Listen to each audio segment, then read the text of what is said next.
Esse vídeo ficou um pouco longo, mas eu peço que você assista até o final, quando eu falo o mais importante.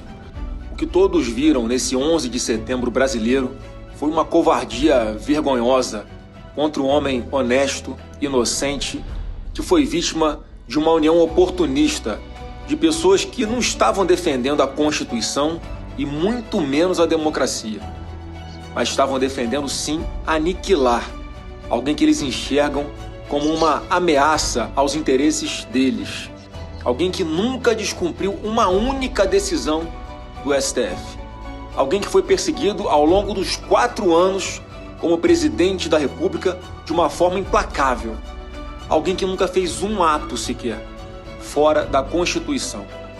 O que a gente assistiu foi um ataque às torres gêmeas do Congresso, que tem se apequenado nos últimos anos ante o progressivo e antidemocrático avanço de Alexandre de Moraes contra as liberdades, contra as prerrogativas parlamentares e contra quem mais ele quiser perseguir. A maioria dos ministros da primeira turma do STF não conseguia esconder a felicidade e a alegria de estarem condenando Bolsonaro, fazendo piadas, um sarcasmo desprezível, reclamando que tinham perdido o jogo do Corinthians. E eu prometo a Vossa Excelência que eu não farei com Vossa Excelência a maldade que me fizeram ontem, de fazer eu perder quase 2/3 do jogo do Corinthians. E o Atlético Paranaense, eu cheguei em casa, já estava 2-0. E não esconderam a inveja que sentem de Bolsonaro, um ser humano bom e amado pelo povo. Pediram até o aumento da multa a Bolsonaro porque ele tinha condições de pagar. Todo mundo sabe que ele recebeu o Pix de mais de 1 milhão de brasileiros porque não tinha dinheiro para pagar os advogados nem as multas absurdas que queriam impor a ele. Talvez você que está aí me assistindo agora tenha doado R$22 para ele. E ele chegou a ser acusado de lavagem de dinheiro por causa dessas doações. Esse tipo de manifestação de apreço e consideração com Bolsonaro, nenhum dos que votaram contra ele jamais saberá o que é. O vexame foi ainda maior quando fizeram um jogo feio, combinado, para tentar diminuir o ministro Luiz Fux, que foi gigante.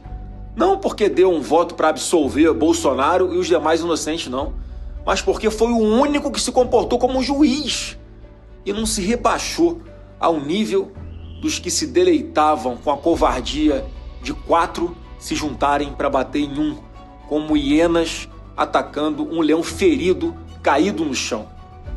E quando a Suprema Corte faz política ao invés de fazer justiça, ela já atacou a democracia.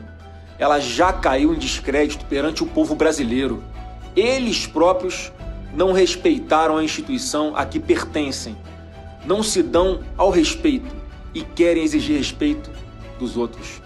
Quem não se revolta quando dão 27 anos de prisão para um inocente por absolutamente nada e deixam solto gente que roubou bilhões, seja da Petrobras, seja dos aposentados do INSS? Esse é o Brasil da impunidade, que eu e você abominamos e vamos continuar fazendo o possível e o impossível para mudar. Meu pai, o nosso eterno presidente Bolsonaro, está aguentando firme toda essa perseguição de cabeça erguida e com muita fé, porque sabe que Deus não lhe deu uma segunda vida para a gente chegar só até aqui. Deus levantou Bolsonaro para despertar um país que estava com seu orgulho ferido, com seu patriotismo jogado na lata do lixo e com a sua honra envergonhada. Um país em que a imprensa tem medo de publicar denúncias contra Alexandre de Moraes, em que parlamentares não podem falar o que pensam com medo de serem presos, e um povo que não pode postar livremente as suas opiniões nas redes sociais por medo de terem as suas contas bloqueadas, já está escravizado e ainda não percebeu. O jogo não acabou, o jogo está só começando. Nunca é tão escuro quando está perto de clarear. E eu te convido a resistir junto com a gente, nos apoiando incansavelmente a aprovarmos uma anistia ampla, geral, irrestrita e imediata na Câmara e no Senado.